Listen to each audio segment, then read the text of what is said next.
হুজুরে পাক সাল্লাল্লাহু আলাইহি ওয়াসাল্লামের পৃথিবীতে আগমনের 1000 বছর পূর্বে একজন ইয়েমেনের বাদশা ছিলেন, যার নাম ছিল তুব্বে আউয়াল হুমাইরি। একবার তিনি দেশ পরিভ্রমণে বের হন। বাদশার সাথে ছিল বহু সংখ্যক অশ্বারোহী আলেম ওলামাগণ ছিলেন। যেহেতু তিনি বিশাল বাহিনী নিয়ে পরিভ্রমণে বের হয়েছিলেন, তাই সকল জনপদ থেকেই তাকে দেখার জন্য, সম্মান করার জন্য দলে দলে লোকজন এসে জড়ো হয়েছিল। এভাবে দেশ পরিভ্রমণ করতে করতে তিনি মক্কা শরীফের নিকটে পৌঁছান। কিন্তু পরিতাপের বিষয় হলো, মক্কা শরীফের কোনো লোক তার বাহিনীকে দেখতে বা সম্মান দেখাতে এলো না। এই ঘটনায় তিনি খুবই আশ্চর্য বোধ করলেন। তিনি এর কারণ অনুসন্ধান করতে বললেন। কারণ হিসেবে তিনি জানতে পারেন যে এই মক্কাতেই বাইতুল্লাহ নামে একটি ঘর আছে। লোকজন সেই কাবাকেই সম্মান প্রদর্শনের জন্য দূর দূরান্ত থেকে ছুটে আসে এবং এই মক্কাবাসীদেরকেই সম্মান করে বিদায় নিয়ে চলে যায়। সেই কারণে মক্কার অধিবাসীরা তার শান শৌকত দেখতে বা তাকে সম্মান করতে এগিয়ে আসার প্রয়োজন মনে করে না। এই কথা জানতে পেরে তিনি খুব মর্মাহত এবং রাগান্বিত হন। তিনি মক্কা শরীফ আক্রমণের জন্য দৃঢ় সংকল্প করেন। কিন্তু এরপরই তিনি খুব অসুস্থ হয়ে পড়েন। অনেক চিকিৎসার পরেও তার রোগ ভালো হলো না।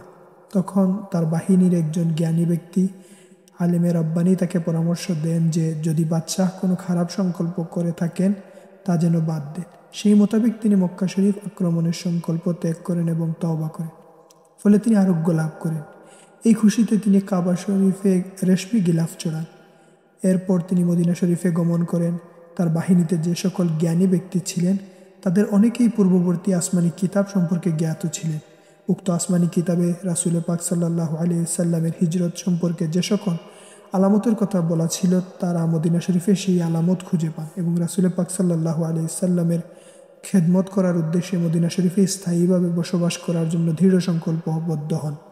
এই কথা শুনে উক্ত বাদশাহ ওই সকল আলেমগণের জন্য সেখানে 400 ঘর তৈরি করে দেন এবং উক্ত আলেমে রব্বানির গৃহের পাশে একটি দোতলা ঘর তৈরি করেন এবং ওসিয়ত করেন যে যখন রাসূল পাক সাল্লাল্লাহু আলাইহি সাল্লাম মদিনা শরীফে তাশরিফ আনবেন তখন যেন এই ঘরটি তার আরামগাহ হয়।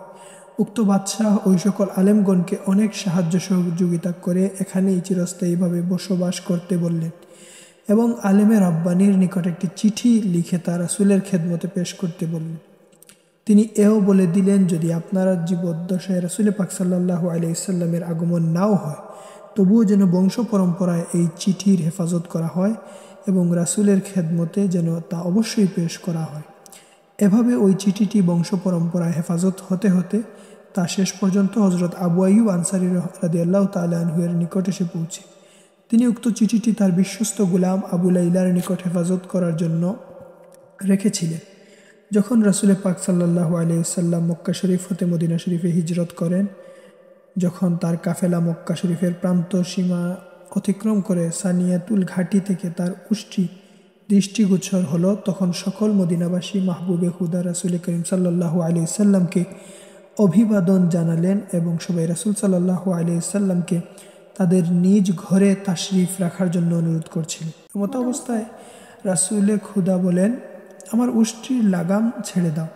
যেই ঘরের সামনে গিয়ে সে দাঁড়াবে ও বসে যাবে, সেই ঘরই হবে আমার অবস্থানের জায়গা। উল্লেখ্য যে ইয়েমেনের বাদশাহ তুব্বে আউয়াল হুমাইরি যে ঘরটি রাসূলের জন্য তৈরি করেছিলেন তা তখন হযরত আবু আইয়ুব আনসারী রাদিয়াল্লাহু তাআলা আনহু এর অধীনে ছিল। উষ্ট্রিটি ঠিক সেই ঘরের সামনে গিয়েই দাঁড়িয়ে পড়ে। সবাই তখন আবু লাইলাকে বলল, ইয়েমেনের বাদশাহ সেই চিঠিটি হযরত রাসূলে খুদার নিকট পেশ করুন।